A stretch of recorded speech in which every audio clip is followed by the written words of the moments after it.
수강생 여러분 안녕하십니까. 널널한 개발자입니다. 오늘은 2022년 5월 19일 오후 5시 40분을 향해 가고 있습니다. OOP 1단계 주소로 그 숙제를 좀 하시라고 했는데 하신 분이 계신지는 모르겠는데 저한테 메일을 보내시거나 뭐 댓글을 남기시거나 하신 분은 아무도 안 계셨어요. 네, 어렵죠? 네, 뭐 그럴 수 있습니다. 근데 뭐 설명해 드릴게요. 그래서 설명을 좀 해드리려고 영상을 만들고 있고요. 우선은 객체지향 1단계 코드를 잠깐 열어보면 이제 클래스가 크게 두 가지로 되어 있죠. 싱글 링크드 리스트랑 유저 인터페이스. 그 다음에 이 구조체를 거의 뭐 그냥 뒀어요.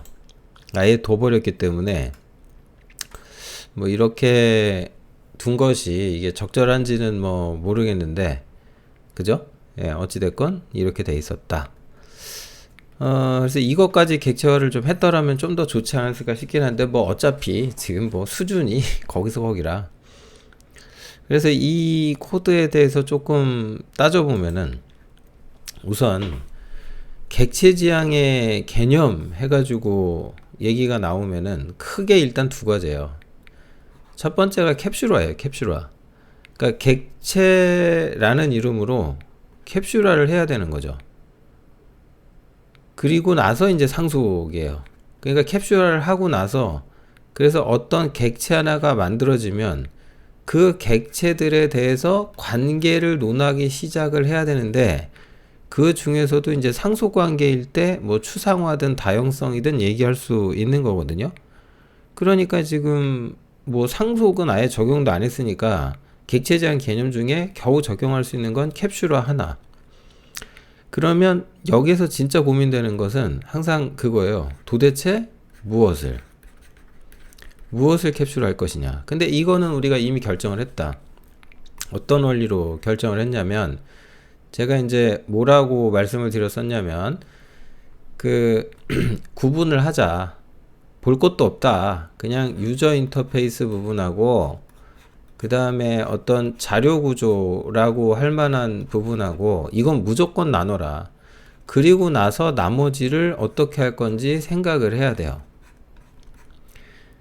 그래서 이 나머지도 또 여러 개로 또 쪼개고 뭐 이럴 수가 있을 텐데, 무조건 어플리케이션은 특별한 이유가 없는 한은 이렇게 세 가지로 쪼개셔야 돼요.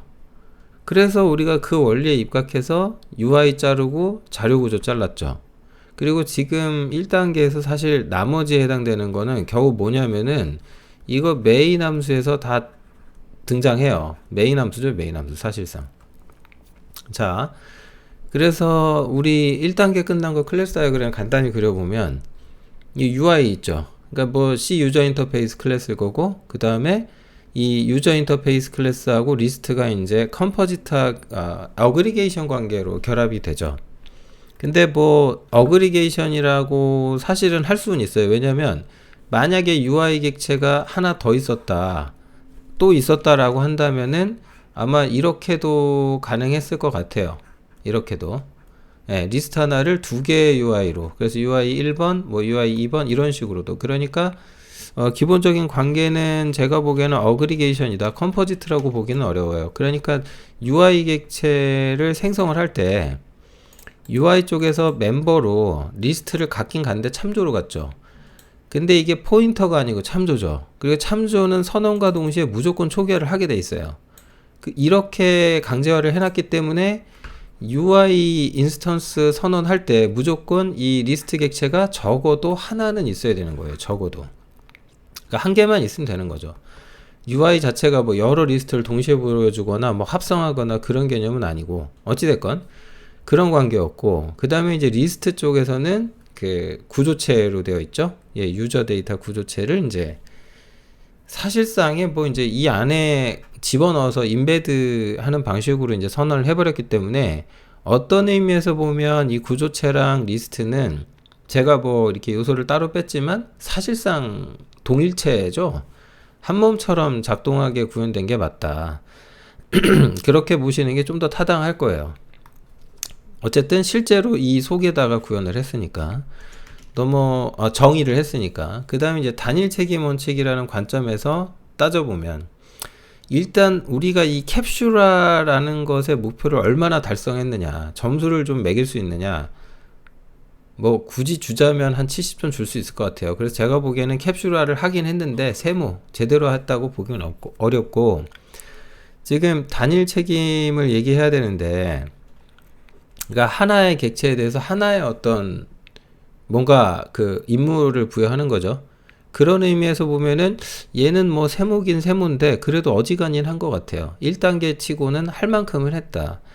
그 다음 사실 개방 폐쇄니 리스코프 치환이니 인터페이스 분리니 의존관계 역전이니 이 얘기를 다 하려면은 기본적으로 어떤 형태여야 되냐면 이래야만 해요. 그러니까 무슨 얘기냐면 클래스 다이어그램을 이렇게 그렸을 때 클래스가 이렇게 있고 클래스 상단에 얘가 이제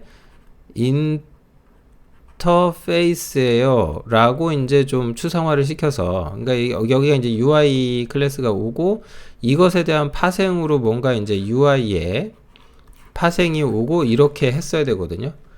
그러니까 이거는 이제 추상이 돼야 되는 거고, 그래서 여기가 이제 말 그대로 딱 인터페이스만 들어가도록 나눠야 되는데, 여기서 이제 굉장히 중요한 게 자바하고 C++하고 좀 갈리는 경향이 있어요. 왜 그러냐면 C++ 개발자들은 코드를 두 군데다 나눠서 써요. 그러니까 블라블라.h에 쓸 때도 있고 블라블라.cpp 해가지고 그 선언과 정의를 분리하죠.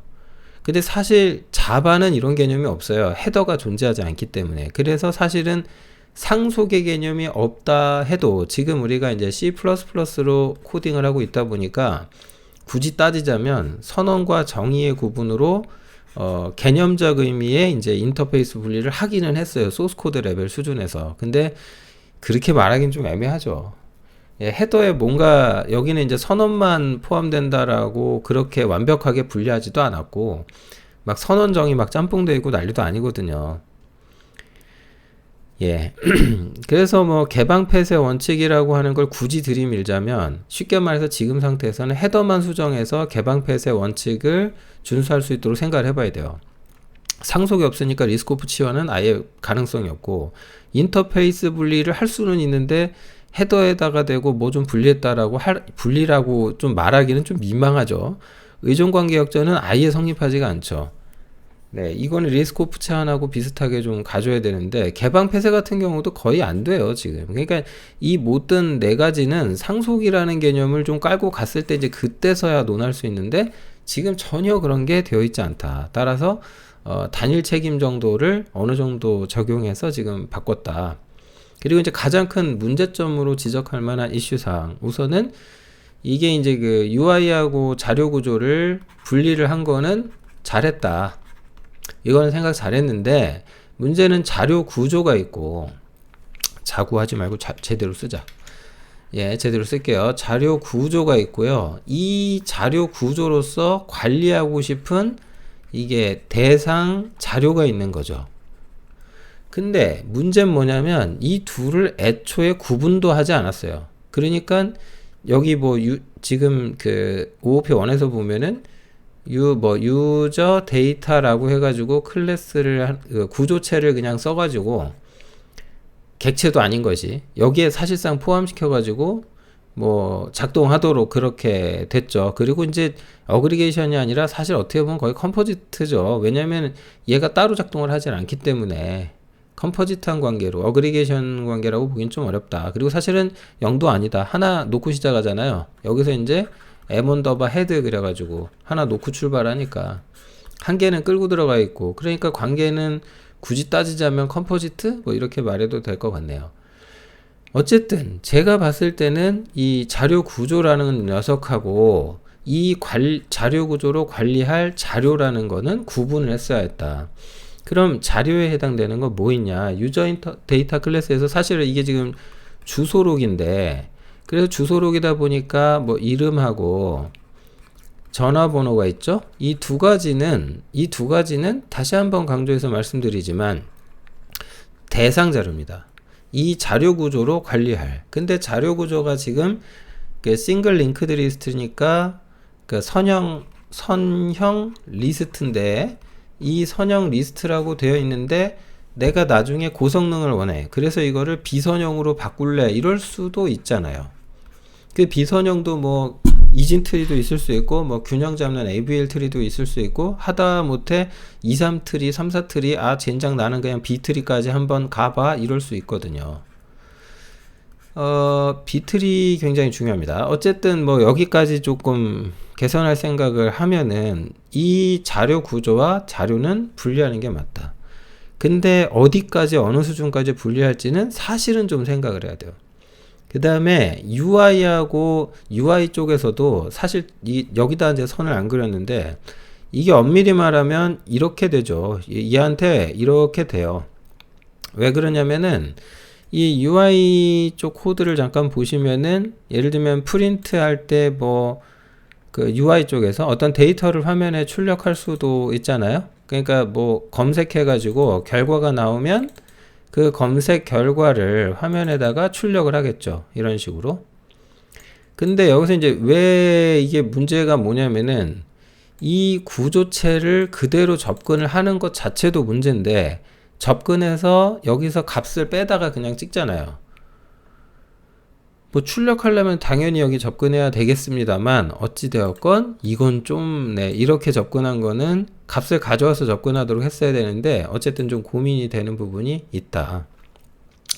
자, 그래서 뭐 어쨌든 접근을 저렇게 하고 있으니까 구조도를 다시 그리자면 여기도 이렇게 선이 가는 게 맞다. 그러면 이제 어떤 일이 벌어질 거냐? 여러분 잘 보셔야 돼요.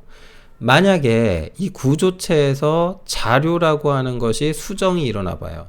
그럼 여기를 쳐다보고 있는 리스트도 수정이 될 가능성이 높죠. 이렇게 지금 접근을 하니까. 물론 이 둘은 하나라고 봐야 되겠지만, 근데 UI도 리스트를 쳐다보고 있잖아요. 그러니까 여기도 수정이 되겠죠. UI가 스트럭처까지 쳐다보고 있으니까 리스트라는 자료 구조를 수정해서 UI도 바꿀 가능성이 있냐. 그러니까 스트럭처가 오브젝트 어떤 객체라면 이 객체를 갖다 쓰고 있는 UI는 클라이언트 코드거든요. 그럼 객체 지향의 개념에서 이런 건 어느 정도 잘라주고, 무슨 얘기냐면 스트럭처 변화가 났을 때 UI 코드를 바꾸는 건 좋지 않다는 거예요. 설계 구조상. 그래서 그렇게 되지 아니하도록 해야 되는데, 의존 관계가 어느 정도 있고 지금은 뭐 꽤 있죠. 예, 그래서 여러분이 한 가지 이제 굉장히 중요한 게, ICT 시스템에서 소위 이른바 근간이 되는 건 뭐냐면 결국 이런 자료예요. 대상 자료. 근데 요즘은 저걸 다 근간이 되는 그걸 어디다 집어넣냐면 데이터베이스에 집어넣거든요.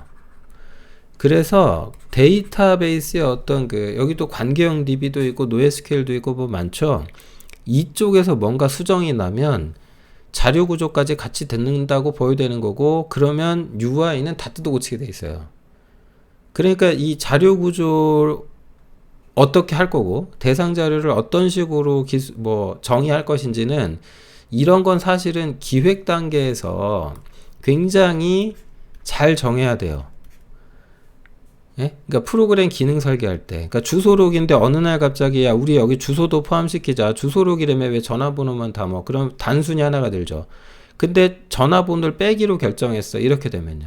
아니면 이름이 중복되지 않도록 어떻게 해야 되겠어? 라든가 어떤 조건이 여기에 딱 자료에 걸어질수록 나머지도 싹 다 영향을 받는 구조다. 그렇게 돼 있다. 지금은 뭐 클래스가 겨우 3놈밖에 굳이 따지자면 3개 정도 있는 건데, 이 정도 되니까 뭐 이렇게 그림 그려가면서까지 할 내용은 아니고, 이런 정도야 뭐 그냥 예제죠, 예제. 어쨌든 이런 정도의 문제가 있지 않냐. 더 얘기를 하자면 할 게 많지만 여기까지만 일단 하고요. 제가 여러분들한테 좀 원했던 숙제는, 그래서 이런 클래스 다이어그램 하나를 그려주시고 내가 보기엔 이런 게 문제인 것 같다, 이 그림을 이렇게 그렸어야 맞지 않을까 싶다 라든가 뭐 그런 얘기들을 좀 정리해서 댓글로 달아주시거나 이래 주길 바랬는데